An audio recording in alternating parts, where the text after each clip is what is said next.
Hello guys, কেমন আছেন আপনারা? আশা করি ভীষণ ভালো আছেন আর আমিও ভালো আছি। আজ আমি করছি আমের ফেসিয়াল। তো আমের ফেসিয়াল করার জন্য লাগছে শুধুমাত্র দুটো উপকরণ।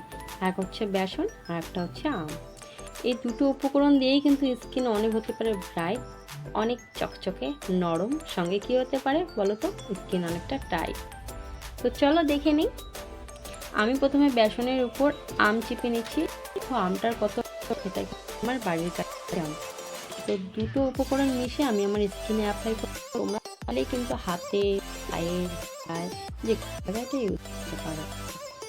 এটা ইউজ করার একটা উপকারিতা হচ্ছে স্কিনটা তো টান টান হবেই, স্কিনটা অনেকটা গ্লো করে। আর এটা ইউজ করার আগে অবশ্যই কিন্তু ফেস ওয়াশ করতে হয়। যদি তোমরা হাত কিংবা পায়ে এটা অ্যাপ্লাই করতে চাও তাহলে যারা বডি ওয়াশ ইউজ করে তারা বডি ওয়াশ ইউজ করবে, আর যারা সাবান ইউজ করে তারা সাবান ইউজ করবে।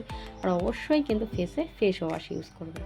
তারপর এটা লাগিয়ে নেওয়ার পর আমি কিন্তু 15 থেকে 20 মিনিট ওয়েট করেছি এটা শুকানোর জন্য। তারপর আমি নর্মাল ঠান্ডা জল দিয়ে মুখটা ধুয়ে নিয়েছি। তারপর তোমরা দেখতেই পারবে স্কিনটা কতটা টাইট, নরম ও ব্রাইট হয়েছে। তো তোমরা কোথা থেকে আমার ভিডিও দেখো অবশ্যই কমেন্ট করে জানাবে, আর কারা কারা এরকম ফেসিয়াল ইউজ করেছো অবশ্যই জানাবে। আর তাছাড়াও লোকে আমাকে বলে যে তুমি কি ফেসিয়াল ইউজ করে এসেছো, আমি কিন্তু বলি বাস আমার ঘরোয়া টোটকা। আর সত্যি আমি ঘরোয়া টোটকা ইউজ করতে ভীষণ পছন্দ করি। তোমরা কারা কারা ঘরোয়া টোটকা ইউজ করতে পছন্দ করো অবশ্যই আমাকে কমেন্ট করে জানাবে। আর দেখো স্কিনটা কতটা সুন্দর হয়ে গেছে, আমি কিন্তু লাইভ ক্যামেরায় দেখাচ্ছি।